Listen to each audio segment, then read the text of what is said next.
हा प्रवास आहे आणि त्याबद्दलच आपण संगीता उत्तम धायगुडे यांच्याशी बोलणार आहोत. खरोखरच एखाद्याचा हा जो प्रवास असतो, एखाद्याला यश मिळवण्यासाठी किती खडतर प्रवास करावा लागतो हे सगळे याच्यातून आलेले आहे. पण आम्हाला जाणून घ्यायचं ते याच्या नावाविषयी. हुमानचा अर्थ का आणि हुमान हेच नाव या तुमच्या संपूर्ण आतापर्यंतच्या प्रवासाला का ठेवलं? हुमान म्हणजे ग्रामीण भाषेत कोडं आणि कोड्याला हुमान म्हटलं जातं. माझ्या आयुष्यात आलेली वेगवेगळी कोडी आणि ती कोणत्या प्रकारे कशी सोडवली मी, त्या अनुषंगाने तो शब्द आला. खरं तर ग्रामीण भाषेमध्ये माझी आजी आम्हाला हुमानं घालायची लहानपणी आणि म्हणजे एवढ्या चिमण्या होत्या, एवढ्या उडून गेला तर किती राहिला, तर त्याला हुमान म्हणतात गावाकडच्या भाषेमध्ये. तर तो शब्द कुठेतरी आला होता आणि त्या अनुषंगाने माझ्या लक्षात आलं की माझ्या आयुष्यात अशी मी कित्येक हुमानं सोडवत गेले पुढे, किंवा कित्येक हुमानं मला आयुष्याने घातले किंवा नियतीने घातली, आणि मग त्या अनुषंगाने ते हुमान हे नाव जास्त सुटेबल वाटलं मला. ही कोडी अनेक तुम्हाला पडली होती आणि त्याचा तुम्ही वेळोवेळी उलगडा देखील केलेला आहे. आतापर्यंतचा जो तुमचा प्रवास झाला हा खूप अचंबित करणारा, जसं मी म्हटलं तसा होता. पण हा सगळा प्रवास पुस्तकातून मांडावा ही प्रेरणा कुठून मिळाली? खरं तर ज्या दिवशी मी MPSC पास झाले त्यानंतर ज्या MPSCच्या मुलांना मी मार्गदर्शन करायला घेतलं तिथपासून ही सुरुवात झाली होती, म्हणजे 1997 सालापासून. परंतु त्या काळी वपू काळे किंवा लक्ष्मण गायकवाड अशासारख्या बऱ्याच नामवंत लेखकांनी मला आग्रह केला की तुम्ही लिहिलं पाहिजे. परंतु मी समोर ते टाळत होते लिहायचं आणि बाजूलाच पडत होतं. परंतु 2007 साली मी जर्मनीवरून परत आले ना, त्यावेळी मात्र बऱ्याच मुलांनी त्याचा आग्रह झाला, कारण 1-2 आर्टिकल प्रसिद्ध झाले. नंतर साप्ताहिक सकाळमध्ये एक आर्टिकल आलं अडथळे संघर्ष ह्या नावाचं, आणि त्यानंतर जो मुलांचा किंवा कॉलेजच्या मुलांचा, MPSC करणाऱ्या मुलांचा, मुलींचा जास्त आग्रह वाढला की हे करायला पाहिजे, म्हणजे तुम्ही लिहायला पाहिजे. एका मुलीने तर तो ड्राफ्ट वाचल्यानंतर ती म्हणाली, ती MPSC पास झालेली होती, ती म्हणाली की जर तुम्ही हे छापलं नाही तर तुम्ही एक सामाजिक गुन्हा करता आहात, म्हणजे आमच्यावर अन्याय करता आहात MPSCच्या मुलांवर.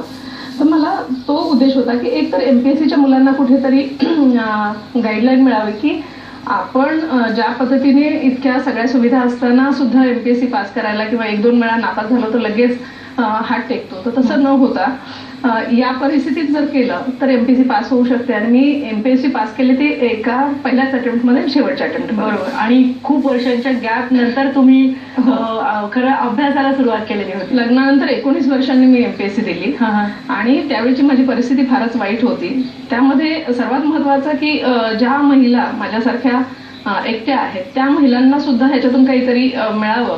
मी स्वतः 2 वेळा खरं तर आत्महत्येचा प्रयत्न केला होता, इतकी वाईट अवस्था होती. आणि त्यातून आज मी जेव्हा ह्या पदापर्यंत पोहोचले, उपायुक्त पदापर्यंत म्हणा किंवा बाकीचं जे काही केलं, त्यातून काही महिलांना ते मिळावं की आपण ह्या अडचणीतून बाहेर पडू शकतो. संघर्ष हा कायमस्वरूपी नसतो. संघर्षाला एक चांगलं स्वरूप देऊन, त्याला एक सुंदर रूप देऊन एक चांगलं जीवन आपण घडवू शकतो आपलं आणि आपल्या मुलांचं. हे महिलांना आणि MPSCच्या मुलांना कळावं यासाठी ते लिहिलं गेलं. नक्की. एका मध्यमवर्गीय घरामधलं सरळ साधं वातावरण होतं तुमच्या घरातलं, खूप चांगलं आयुष्य चाललं होतं आणि अचानकपणे सगळं उद्ध्वस्त झाल्यासारखं झालं. त्यानंतर तुम्ही तुमचा प्रवास सुरू केलेला आहे. हा प्रवास फक्त गृहिणींना नाही तर अनेक विद्यार्थ्यांना देखील प्रेरणादायी ठरतोय. पण मला विचारायचं आहे की हा प्रवास सगळा सुरू असताना तुमच्या डोक्यात कुठे होतं की आपल्याला इथे पोचायचं आहे आणि त्यानंतर हे करायचं आहे? खरं तर माझे मिस्टर ज्यावेळी एक्सपायर झाले 1995 साली, त्यावेळी मी पोलीस मुख्यालयात 2 वर्ष नोकरी केली. ती करत असताना मला असं जाणवत होतं की मला यापेक्षा काहीतरी जास्त करायचंय. हा माझा पहिला आणि शेवटचा प्रयत्न होता MPSCचा, कारण माझं वय संपत आलेलं होतं आणि एका अटेम्प्टमध्ये MPSC पास करायची म्हणजे सगळ्यांना माहीतच असेल की IITचे स्टुडंट्स आणि बरेचसे म्हणजे असे स्टॉलवर्ट स्टुडंट असतात त्याच्यामध्ये, आणि साधारण 2-2.5 लाख किंवा 3-4 लाख सुद्धा मुलं बसू शकतात आणि 182 मुलं फक्त त्यावेळेस निवडली जाणार होती. आणि 20-20 तास अभ्यास करत होते दिवसाचा, म्हणजे नॉनस्टॉप, केस न विंचरता. आणि माझी मुलं त्यावेळेस स्वयंपाक करत होती. कारण घरात स्वयंपाकाला बाई ठेवणं सुद्धा परवडणारं नव्हतं. अशा वेळी तो 20-25 तासाचा अभ्यास असा सुद्धा झाला काही वेळेस, म्हणजे 24 तासाचे 25 तास करून अभ्यास केलेला आहे मी. आणि म्हणून एका अटेम्प्टमध्ये पद मिळवता आलं. नक्कीच पद मिळवता आलं आणि प्रेरणा सुद्धा अनेकांना त्याच्यामुळे मिळालेली आहे. आपण या पुस्तकांबद्दल आणखी जाणून घेणार आहोत आणि आपल्याला बऱ्याच काही वाचाल मध्ये बघायचंय, पण एक ब्रेक घेऊन पुन्हा परत येऊया.